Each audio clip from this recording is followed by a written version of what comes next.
Sneezing is an involuntary expiration of air to rid the nasal passages of foreign material.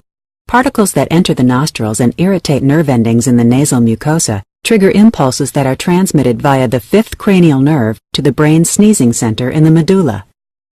This sets off a respiratory response. Rapid inspiration fills the lungs, the epiglottis and vocal cords close, and the muscles of exhalation in the chest and abdomen tighten in a spasmodic contraction. These events create a buildup of pressure in the lungs. When a sufficiently high level of pressure is attained, the vocal cords relax, the epiglottis opens, and an expulsion of air rushes through the nose and mouth. The force of the sneeze propels the irritants out of the nasal cavity.